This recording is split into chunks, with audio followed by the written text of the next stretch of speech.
Salut à toi, belle âme, et bienvenue dans le Kundalini Business Club. C'est le podcast qui fusionne stratégie entrepreneuriale et énergie subtile. Ici, on va parler business, de chakras, d'éveil et de tout ce qui touche à l'invisible. Mon nom est Émilie, je suis coach et activatrice business et énergétique. Je suis aussi fondatrice du studio Kundalini Radiance. Ensemble, on va explorer comment créer une véritable expansion dans ta vie, dans ton business et dans chaque cellule de ton corps, avec audace et parfois à contre-courant. Alors installe-toi confortablement et c'est parti.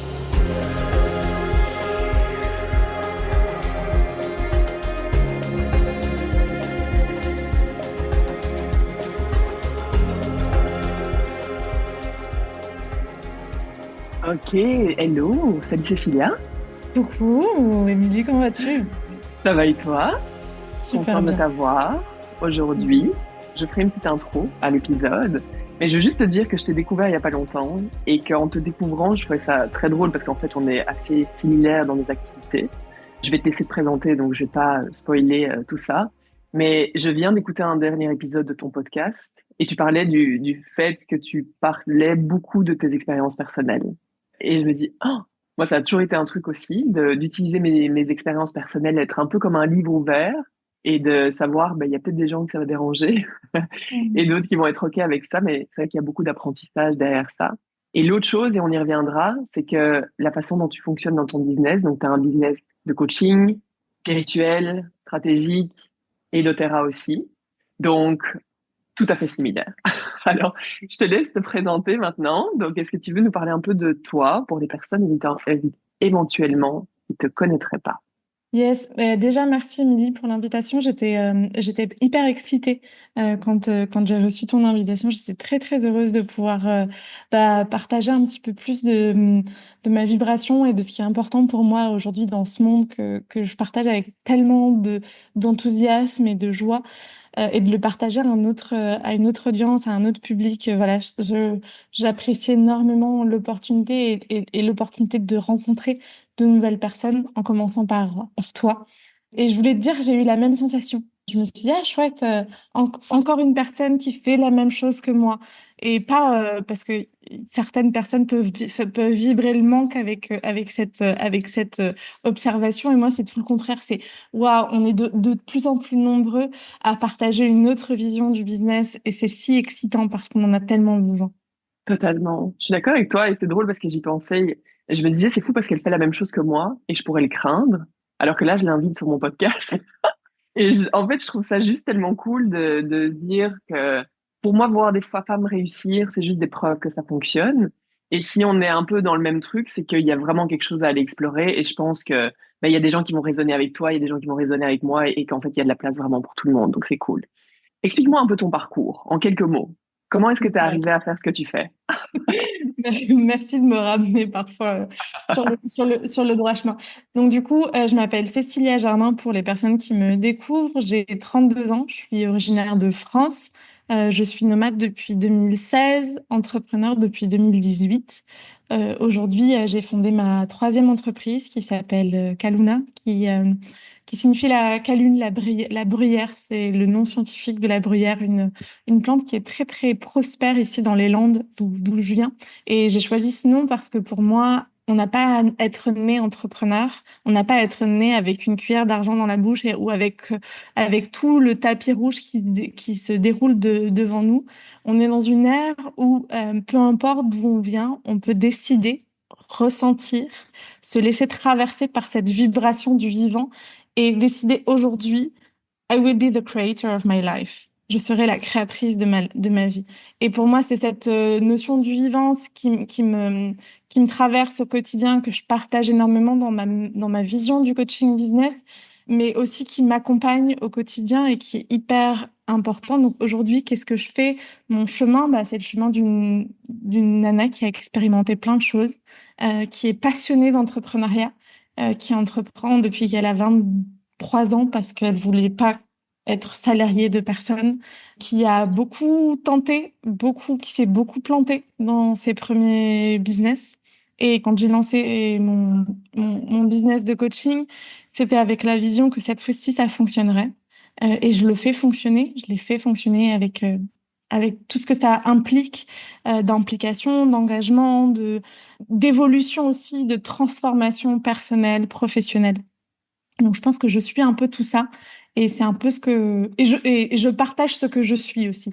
Donc, c'est vraiment ce que je suis et la vibration de mes accompagnements, de mes coachings, de mon podcast, de ce que je peux partager sur les réseaux sociaux. Ouais, donc en utilisant ton histoire personnelle vraiment pour Mm, l'infuser dans ton business et inspirer et accompagner. mm, C'est super inspirant parce que j'imagine, je sais qu'une problématique qui peut revenir régulièrement chez mes clientes, c'est cette peur d'y aller all-in dans son business et les freins qu'on peut se créer. Donc j'imagine que un de tes freins quand tu as démarré à 22 ans, ça a dû être financier. Il y a dû y avoir des périodes de stress aussi financières. Et je sais que dans ton épisode de podcast, tu évoquais juste les traumas que tu as pu avoir dans ta vie et qui font aussi la personne que tu es aujourd'hui. Il y a peut-être cette croyance aussi à un moment donné de penser qu'il faut être complètement guéri pour vraiment réussir en business. Quel est ton avis par rapport à ça? Comment est-ce que tu as géré justement ton bagage traumatique au quotidien, donc les réactions de ton système nerveux? Est-ce qu'il y a des choses qui t'ont bloqué, qui t'ont freiné ou pas? Je pense que l'important, c'est que chacun et chacune puisse s'appuyer sur ses forces. Moi, ma force, c'est justement, j'ai jamais eu peur d'aller all-in. En fait, entreprendre, ça n'a jamais été une crainte pour moi. C'était plutôt rester dans une vie qui me convenait pas, qui était une vraie crainte. Mm. Pour moi, avoir juste 500 euros et me débrouiller avec 500 euros, c'est pas un truc qui m'effraie, c'est pas un truc qui me met qui met mon système nerveux en PLS. Bon, peut-être un petit peu si quand même, mais ça met toujours moins mon système nerveux en PLS que de me dire je vais aller travailler 35, 40 heures 45 heures parce que je vivais au Pérou à l'époque pour gagner une misère, bah en fait, c'était beaucoup plus inconcevable pour moi que l'idée de ne pas avoir grand-chose et de faire à partir de pas grand-chose. Et donc, pourquoi est-ce que, pour répondre à ta question, je pense que ce qui a beaucoup guidé mon processus entrepreneurial, ça a été de me reposer sur mes forces. Je suis une leader née. C'est vraiment quelque chose. Je suis fan de Human Design. On le voit dans mon Human Design. On peut voir le leadership d'à peu près toutes les personnes. Mais vraiment, j'ai des points très stratégiques. Je suis quelqu'un qui a toujours eu beaucoup d'aura, une facilité à captiver par mes mots. Et c'est quelque chose que j'ai toujours reconnu. Donc j'ai eu un peu peur à une certaine époque et ce qui m'a amené aussi à peut-être avoir des business qui ne fonctionnaient pas. Mais toujours est-il que tout ce chemin, je l'ai fait en sachant que j'étais fait pour ça, pourquoi exactement, je savais pas, mais que j'étais fait pour transformer, pour bouger des lignes, et que ça passait par bouger mes lignes intérieures premièrement. Donc ça a été vraiment me concentrer sur, je vais y aller aux lignes, parce que de toutes les manières, c'est une de mes grandes capacités de foncer dans le tas et puis de voir après avec ce qui peut exister dans ce tas de caca parfois. Donc ça, c'est le premier fil rouge qui a été toujours de je suis quelqu'un d'audacieuse, de décisive, de j'y vais, j'y vais, j'y vais, j'y vais, j'y vais. Et après, ça a été aussi apprendre à ne pas m'identifier à tout le caca justement qui peut exister au quotidien. Et ça continue d'être une réalité pour moi. En ce moment, on enregistre cet épisode de podcast, c'est un jour où, on pourrait peut-être pas dire comme ça, mais j'ai pas la plus belle des énergies. Et même si dans ma vie personnelle, même si euh, en fait, je sais composer avec les difficultés, les challenges, mes croyances, mes moments de bad. Et je sais aussi leur dire, je vous vois, je vous comprends, je vous aime, j'aime toutes ces parts de moi. Mais aujourd'hui, c'est pas vous qui êtes à la tête parce qu'on a de grandes choses à accomplir. Et c'est vraiment cette grande capacité à la fois d'être à l'écoute. Je reviens justement parce que c'était une journée un peu challengeante, que je l'ai senti, que je voulais faire cet épisode de podcast. Je me suis dit, OK, je vais à la plage 2 heures. Et à la plage, j'ai fait l'étoile de mer pendant 2 heures. J'ai laissé le système, mon système nerveux se co-réguler avec le bruit de l'eau, avec les vibrations des pas des gens sur le sable, avec le soleil sur ma peau. Donc, je pense qu'une autre chose, et j'en finirai avec ça sur la réponse à cette question, je voue un culte à la nature. J'ai vraiment une foi inéductable dans le pouvoir du vivant. Et donc, pour moi, ça va être, bah, marcher dans la nature 1, 2, 3 fois par jour. Ça va être de prendre des temps de pause en nature. Ça va être les huiles essentielles qu'on utilise toutes les deux et que j'adore et que j'affectionne. Ça va être aussi vraiment le pouvoir de la respiration, le pouvoir de la présence, le pouvoir du vivant à l'intérieur de moi. Et c'est quelque chose qui m'a permis justement d'accompagner toutes les parts de moi qui pouvaient être en souffrance à n'importe quel moment pour leur rappeler que merci d'être là, merci de tout ce que tu m'as permis d'accomplir jusqu'à maintenant. Mais aujourd'hui, le self que je suis, mon higher self, que je m'engage à incarner tous les jours, il est en charge aujourd'hui. Ok, donc tu as vraiment fait le travail de te connecter à ton higher self, à une future version de toi et à faire le choix à chaque instant, à prendre la décision à chaque instant. Bon, j'imagine qu'au début, c'était peut-être pas ça que tu fais. C'est pas comme ça a été à force de difficultés que tu as réussi à intégrer ça et qu'aujourd'hui, c'est quelque chose que j'explore beaucoup aussi actuellement et vraiment le choix qu'on a à chaque moment parce que je veux dire, notre énergie fluctue. Ça fait juste partie du quotidien. Puis il y a des jours où on n'a juste pas envie. Mm. Et pourtant, ben, on a des grandes choses à faire. Donc, Mm. il faut quand même y aller. Et j'ai aimé entendre, c'est ça, je pense qu'on a un peu la même réaction au niveau du système nerveux, de ce que tu partageais dans l'épisode que j'ai écouté, qui était le mode fight. Et en même temps, tu disais que t'étais pas, je sais plus comment tu l'as dit exactement, mais au niveau de ton business, t'es pas non plus une surbosseuse. Je sais pas si ça, c'est ça. Mais pour moi, mode fight, c'est ça. Tu vois, c'est comme ça que je l'ai vécu moi à l'époque. Donc, je serais curieuse de, voilà, de t'entendre par rapport à Mm. ça. Comment est-ce que tu le régules, ce mode fight? Et comment être en mode fight sans être une surbosseuse aussi? Mm. Alors, je pense que j'ai été une surbosseuse dans mes 2 premiers business qui ont foiré et où j'ai laissé beaucoup de plumes émotionnelles et puis pas que. Donc, en fait, quand j'ai démarré ma 3e activité, c'était impossible pour moi de m'imaginer travailler 50 heures. En fait, je l'avais déjà fait une fois et en fait, je ne souhaitais pas revivre cette expérience parce que j'avais compris qu'il y avait des choses très systémiques dans ma manière de monter ces entreprises qui avaient fait que ça n'avait pas fonctionné, notamment que j'avais pas pris la bonne posture. J'avais pris seulement la posture de la gestionnaire, mais pas la posture de la personne qui accompagne, alors qu'en fait, c'est ça ma zone de génie, c'est là où je m'éclate le plus, c'est là où je me nourris le plus. J'aime aussi, je suis une très très bonne gestionnaire, mais si tu me donnes que de la gestion, I will be bored after a week.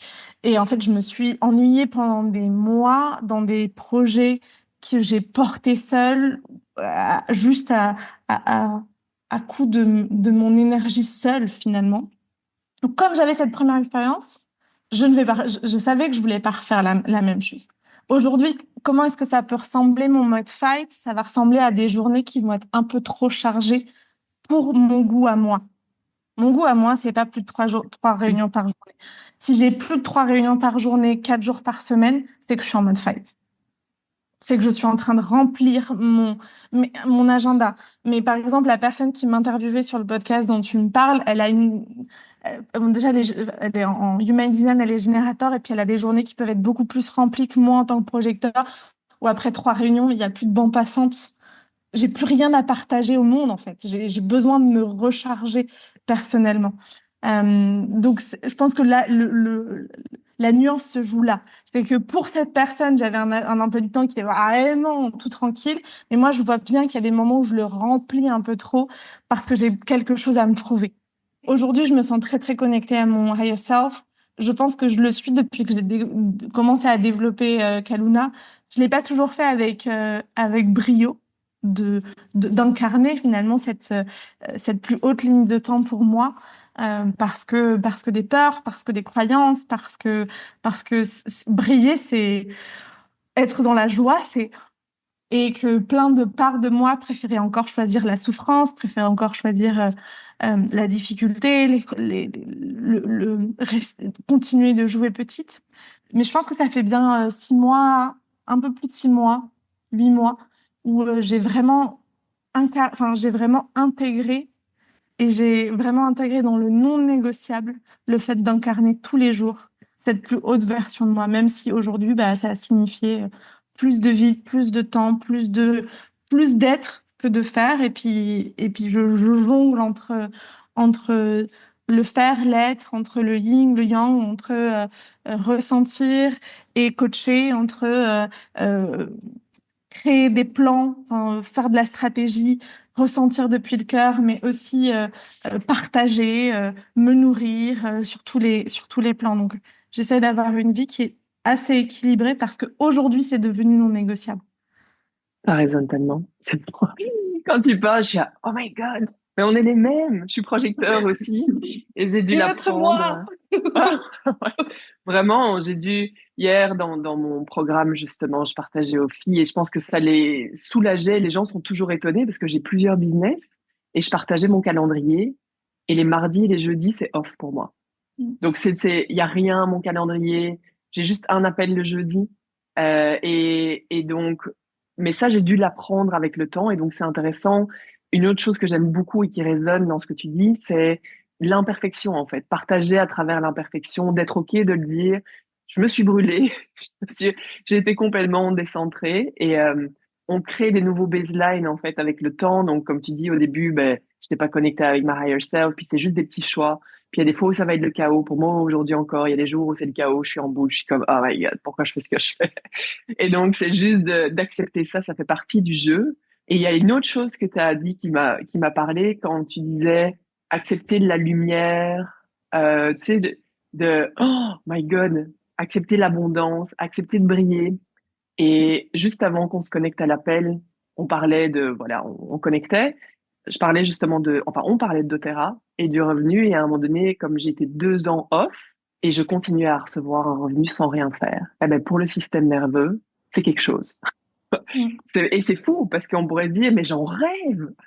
Mm. Mais de dire que tu reçois quelque chose, que tu reçois de l'argent, et pour moi, ça a été vraiment quelque chose d'énorme dans le business, c'est de commencer à recevoir de l'argent, ce qu'on appelle le fameux revenu résiduel aussi, Mm. sans rien faire, et d'être à l'aise avec ça, et de dire que tu peux prendre tes mardis et jeudis off, et que c'est OK. Je te dirais que même encore aujourd'hui, ça reste Mm. un stretch pour moi. Mais voilà, donc ça résonne pas mal. On a évoqué, avant de se connecter à l'appel aussi, la joie. Donc, de parler de la joie dans le business, je pense que c'est quelque chose qui est très important pour toi aussi. Comment est-ce qu'il y a des moments où tu as senti que tu as perdu la joie dans ton business? Je sens qu'il y a des moments où j'ai perdu la vie et la joie dans ma vie, en fait. Mhm. Je suis en train de préparer une conférence. J'ai été prise pour être speaker pour Margot Aman dans son festival Manifesta qui aura lieu le 24 mai. Et je préparais ma conférence et l'histoire que j'ai envie de raconter, c'est comment est-ce que je suis revenue à la vie. Je pense que pour moi, devenir une digital nomade, partir au Pérou en 2016, commencer à être entrepreneur, c'était parce que je sentais que c'était un choix entre la vie et la mort. Je sentais que je mourrais à petit feu. Alors peut-être que je me serais pas vraiment donné la mort physique, mais spirituellement, mon âme, mon être, en fait, j'étais en train de mourir sous mon ego, sous mes peurs, sous mon mental, et je pesais 100 kilos, j'étais complexée au possible. Donc, on part de cette nana en 2016, et puis en 2020, je reviens en France. Kaluna, j'ai lancé en 2021. Donc, ça fait 5 ans plus tard. Et c'était à ce moment-là où j'ai commencé à choisir la vie. Pourquoi est-ce que la médecine de la joie est aussi importante pour moi? Parce que j'ai été quelqu'un avec énormément de nostalgie, avec énormément de tristesse, avec énormément d'états dépressifs dans mon quotidien. Sur toutes les premières années de ma vie, depuis que j'ai 6 ans jusqu'à mes 28, 29 ans, quelque chose comme ça. Et maintenant, je choisis la vie, je choisis la joie, et c'est quelque chose qui est pour moi primordial, de transformer chaque instant en une joie. Même si ça veut dire transformer que je me suis engueulée avec ma mère qui m'a dit des choses qui étaient vraiment pas chouettes, vraiment pas OK, que je me suis sentie abandonnée, bah, je vais connecter à OK, comment est-ce que je peux transformer ça en un moment qui me procure peut-être pas de la joie, parce qu'on va pas non plus se dissocier au point de dire que ça me procure de la joie. Mais en tout cas, de dire, OK, je l'accepte, je le traverse, c'est la vie. Et c'est pour ça que pour moi, c'est important la médecine de la joie dans le business parce que on va pas se mentir. Être entrepreneur, c'est un challenge au quotidien. Et être leader, d'une transformation pour les personnes qu'on accompagne encore plus. Et aujourd'hui, décider d'être une leader, de décider d'emmener une communauté dans un mouvement autour de nous qui va nous permettre de générer une vraie prospérité autour de nous, c'est un challenge au quotidien. Et on a deux manières de le vivre. Le mode fighter mode, en mode allez, j'y vais, je me force, je dois, et que des injonctions, et donc de choisir le mode de la souffrance et de la mort d'une certaine manière, en tout cas de la mort de part de nous, où on peut choisir de traverser tous ces challenges en apprenant quelque chose réellement, en acceptant de se laisser traverser par ce qui est. Même si parfois c'est se laisser traverser par les plus désagréables des sensations et des émotions. Parce qu'il y en a. Tellement, tellement. Et je pense que c'est là où il y a un challenge aussi, c'est de se dire, est-ce que je peux être leader et avoir des super gros coups de down, en fait? Et une des façons dont on peut perdre la joie, je trouve, dans notre business, c'est d'avoir des clients qui sont plus non plus totalement alignés avec ce qu'on est et où on est tiré vers le bas. Et donc, nous, on est obligé d'avoir une certaine fréquence. Donc, comment est-ce que tu accompagnes des gens quand toi, ça va pas? Donc, il faut déjà avoir donc, toi, tu as partagé, c'est la nature. Si jamais tu as d'autres choses que tu fais, et quand tu dis jusqu'à 28 ans, j'étais dans un état plus dépressif, peut-être ça pourrait être intéressant que tu nous partages un peu ce qui t'a aidé à faire ce shift. Et après, on parlera vraiment des clients et du changement, en fait, de niveau de conscience de nos clients. Ouais, je pense il y a quelque chose que j'ai profondément compris et il y a des années déjà, si tu es la personne la plus évoluée de la pièce dans laquelle tu es, c'est que tu n'es pas au bon endroit. Et peu importe si c'est juste ta clientèle d'âme, en fait, que tu sers que des gens, en fait, tu sers même pas ta clientèle d'âme, tu sers des clients qui viennent remplir ton frigo, bah, tu vas sortir, on va continuer de sentir comme un vide, comme un espace de je suis pas au bon endroit, ça fait pas vraiment sens. Et je me sens pas élevée justement dans ces périodes de challenge. Je me sens pas élevée à continuer à évoluer finalement. Et il y a un truc que j'ai intégré, que je continue d'intégrer, et plus je l'intègre, plus ces moments down, je les passe comme vraiment des vraies joies, des vrais moments de remise en question qui sont là. Ah ok, bon, bah, elles sont là, et puis qu'est-ce que j'en fais, et comment est-ce que je le vis, et comment est-ce que je le traverse. Ça a été de commencer à m'entourer de personnes, un peu de personnes qui sont beaucoup plus avancées que moi et qui m'inspirent. Quelques personnes qui vont être un peu au même endroit que moi, mais où on va avoir envie d'avancer ensemble. Et puis de garder quand même quelques relations qui sont des relations d'enfance, d'adolescence, même si on n'a pas avancé de la même manière, qui peuvent continuer de me nourrir sur un autre plan, mais pas sur le plan de l'évolution, plutôt sur le plan de me sentir soutenue. Et moi, d'avoir vraiment appris à créer cette tribu autour de moi, de gens qui ont envie d'avancer et de gens qui nous motivent ensemble à avancer, qui sont comme ces role models, comme ces mentors, comme ces personnes de qui on peut s'inspirer. Et bah, ça me motive à me montrer que ça existe, que c'est possible de continuer d'évoluer, que non, ce qui est partagé en grande masse sur les réseaux sociaux, que l'entrepreneuriat c'est difficile, que tu vas avoir du mal à bien gagner ta vie, que toutes ces injonctions qu'on nous met sur le dos des entrepreneurs et que beaucoup acceptent allègrement, bah non, ce n'est pas vrai. Et à partir, on accepte de change the room et qu'on se rend compte qu'en fait, il y a d'autres pièces où l'herbe, elle est beaucoup plus verte. Bah, on n'a plus envie de revenir dans les pièces où c'est pas très vert et où c'est pas très nourrissant. Hmm, c'est clair. C'est tellement important Moi, j'ai toujours été un peu fan mais fan, le terme est peut-être pas idéal, mais tu sais, à 14 ans, j'étais fan d'un groupe, puis j'adore ce que ça crée en moi, en fait. Mm. Mm. Ce pétillement et d'être un peu, d'admirer des gens. J'aime vraiment admirer des gens. Et pour moi, c'est très, très important dans l'évolution et de montrer qu'en fait, c'est possible.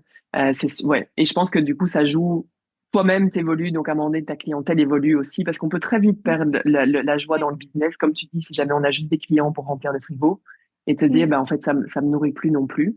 Est-ce que c'est ça le shift que tu as eu quand tu avais 28 ans, justement, quand tu as décidé d'amener la joie? Est-ce que c'est parce que Non? Non, il y a eu beaucoup trop de shifts à ce moment-là. Je saurais même pas. Enfin, pour moi, ça a été vraiment ce truc de je vis, je choisis Hmm. la vie. Ok. Je choisis la vie, ça a été je m'entoure et je passe mon temps dans la nature. Je pense que c'est une année où en France, on a un minima social qui s'appelle le RSA. C'était au moment où je commençais à lancer mon activité et je passais 5 jours par semaine dans la nature. Et c'était pendant l'été, je passais mon temps à la plage et le reste du temps, je passais mon temps à regarder l'eau. Enfin, vraiment, j'ai passé un an dans la nature à simplement réguler mon système nerveux, à revenir à l'instant présent. Donc, pour moi, ça a été un processus qui a beaucoup résonné avec cet état de mort de l'ego. Et du coup, de me laisser traverser par le vide, par la tristesse, par les pleurs. C'était pas une période hyper extatique de ma vie. Et pour autant, ça a été le début du bonheur, d'une certaine manière. C'est clair. Et puis je pense que les moments les plus dark de notre existence sont au final les plus charnières. C'est là où il y a vraiment les plus grandes prises de conscience. Et donc, je pense que c'est important de les aborder, même si ça réarrive, de se dire, bah, en Mm, fait, comme tu disais là tout à l'heure, il y a quelque chose qui va en ressortir. mm. Alors, j'ai une question fondamentale pour toi quand même, parce que on parle de joie. Dis-moi. On parle de joie. Et moi, j'ai une petite idée, mais je serais curieuse d'avoir ton opinion là-dessus. Est-ce que ton business doit toujours être de la joie? Ah non, mais je déteste faire de la compta, c'est pas joyeux pour moi de faire de la compta. Enfin, je veux dire, pour moi, être dans la joie, et c'est pour ça que j'ai dit à un moment, quand je parlais de, on imagine, je m'engueule avec ma maman, bah en fait, rendre ça joyeux, si je me dis juste, ah, c'est trop joyeux, je vais danser, waouh, waouh, waouh, je suis heureuse. Là, c'est de la dissociation, c'est de la positivité toxique, c'est pas du tout être connecté avec, non, ça me fait chier, ma mère, elle me casse les couilles. Dans ces cas-là, dans ce cas hypothétique, hein. Et désolée pour les gros mots, j'avoue que j'en dis quelques-uns. J'adore. Mais parce que c'est vrai, enfin, donc c'est plutôt me laisser, pour moi, la joie, c'est me laisser traverser par la vie. Et parfois, me laisser traverser par la vie, c'est une joie qui peut être très dark, qui peut être très teintée de tristesse, qui peut être très teintée de colère, et c'est OK, en fait. Donc, non, à l'intérieur de mon business, il y a plein de choses. Bon, pas tant que ça. De moins en moins, parce que mieux je gagne ma vie, plus je délègue. Donc plus je reste dans ce qui, justement, seulement me provoque de la joie. Mais même, en fait, à l'intérieur de ça, c'est aussi avoir de plus en plus de responsabilités. Toute responsabilité vient avec sa dose euh, de choses qui sont pas exactement ce que je ferai toute ma vie. Enfin, si on me dit, est-ce que Cécilia, tu as envie toute ta vie de faire du management ou de faire de la compta, je vous répondrai que non. Absolument pas. Je te comprends tellement. La compta, c'est comme l'horreur. Mais là où j'ai l'impression que beaucoup d'entrepreneurs peut-être s'égarent à un moment donné, étant donné le bruit qu'il y a dans le monde actuellement avec les réseaux, tout est possible. Et donc, j'ai l'impression que souvent, quand on démarre en tant qu'entrepreneur, ou même si on a déjà une certaine expérience et qu'à un moment donné, on a un petit creux dans notre entreprise, ce qui arrive, ça fait juste partie de la vie. Et là, on commence à voir, OK, Human Design, Reiki, Kundalini. OK, je vais faire ça, je vais faire ça, je vais faire ça. Parce qu'actuellement, j'ai pas totalement de la joie dans mon business. Selon moi, c'est un danger. Parce qu'il faut apprendre à persévérer et garder une lignée pour devenir une référence dans un domaine aussi à un moment donné, plutôt que de pivoter à gauche, à droite et apprendre à faire des choses qu'on n'aime pas, tout simplement. Et puis, il y a aussi une grosse problématique aujourd'hui sur le marché, c'est que justement, beaucoup s'identifient à un outil ou à un métier. Mais en fait, ok, mais tu parles à qui? Tu t'accompagnes qui? Tu l'accompagnes à traverser quelle problématique? C'est quoi la solution innovante que tu proposes? C'est quoi et la solution, c'est pas un outil. C'est pas l'aromathérapie, c'est pas le Reiki, c'est pas l'hypnose. C'est rien de tout ça. C'est la médecine, la vibration que tu portes, ce que tu as traversé, est-ce que tu es capable de l'accompagner à traverser. Et en fait, aujourd'hui, pour moi, beaucoup trop d'entrepreneurs se perdent soit dans des formations, soit dans des outils. Je suis une coach qui a fait 60 000 euros en moins de 6 mois, ou un peu plus de 6 mois, et je n'ai pas fait de formation Instagram, je n'ai pas fait de formation réseaux sociaux. J'ai pas, c'est quoi les autres trucs qui vendent? J'ai pas fait formation IA, j'ai pas fait de formation. Je sais pas, faudrait me faire d'autres formations que tout le monde fait, que je ne fais pas. Parce que pour moi, c'est pas l'extérieur qui va te permettre de vraiment reconnecter à ta vibration propre et de mettre des mots, des messages sur cette vibration propre qui te permettra d'être reconnu par les personnes que tu accompagnes. Et ça, c'est un processus qui est beaucoup plus challengeant. Et je le vois parce que c'est ce que je partage au quotidien. Et il y en a plein qui finissent par ne pas signer et par aller chez une formation Instagram beaucoup moins chère. Et ça change pas grand-chose. Tellement vrai. Parce que c'est ça, toi aussi, tu as ton programme. On a un peu le même genre de programme, hein, parce qu'on propose aussi nos formations. Je pense que ce qui est important et ce que je vois beaucoup, c'est ça, c'est des entrepreneurs qui se perdent dans les formations. Et ça, c'est un truc de système nerveux qu'ils vont jamais Ouais. mettre en pratique. Et moi-même, pendant le Covid, à un moment donné, je voulais tout apprendre non-stop. J'étais en shift, je laissais un peu d'auteur de côté. Je voulais apprendre des nouveaux trucs. Et moi, la promesse que je me suis faite à ce moment-là, c'est j'apprends un truc, je le mets en pratique. Et si je ne le mets pas en pratique, c'est mort. Et donc, c'est comment on peut incarner les choses, parce que sinon, c'est, voilà, on peut se perdre et perdre énormément d'argent. Et je pense que tant dans ta formation que dans ma formation, il y a ce qui est en fait essentiel dans une formation, c'est l'accompagnement individuel, c'est la vibration, c'est le côté aussi spirituel et exactement ce que tu dis, ton voyage de l'héroïne, comment à travers ton histoire, tu peux vraiment aller accompagner les gens et qui va faire que si tu partages par exemple, le yoga Kundalini, moi je fais yoga Kundalini, ben, tu vas le faire différemment qu'une autre prof de yoga Kundalini parce que tu es qui tu es, tout simplement. Et c'est ça qu'il faut aller incarner. Donc, totalement d'accord avec toi. J'ai une dernière question pour toi.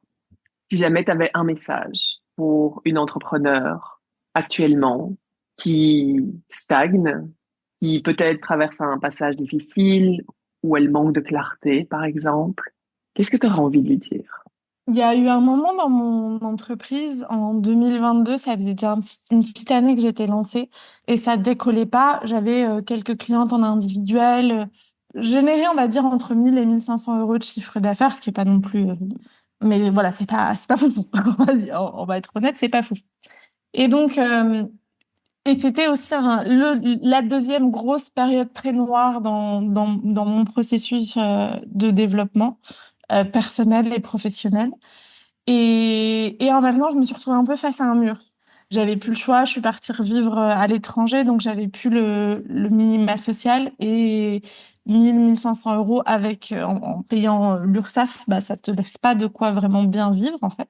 Et donc je me suis retrouvée vraiment face au mur de j'ai besoin de commencer à générer 5000 euros de chiffre d'affaires et c'est maintenant et c'est pas plus tard avec toute cette remise en clarté en question, pas de clarté, des difficultés de santé en plus à ce moment-là. Donc on se dit vraiment une belle période encore. Je veux raconter cette histoire parce que souvent ce que j'observe, c'est que c'est les personnes qui se retrouvent le plus en face du mur qui justement commencent à réellement écouter ce qui se passe à l'intérieur. Alors, il y a deux possibilités. Il y a soit, justement, on va partir vraiment en fight mode, en mode on part dans tous les sens et on fait un petit peu n'importe quoi et on se prend vraiment le mur avec, en accélérant. Soit, au contraire, on commence à comprendre que, ah, ok, là, j'ai plus trop le choix et c'est le moment de mettre les choses en place vraiment.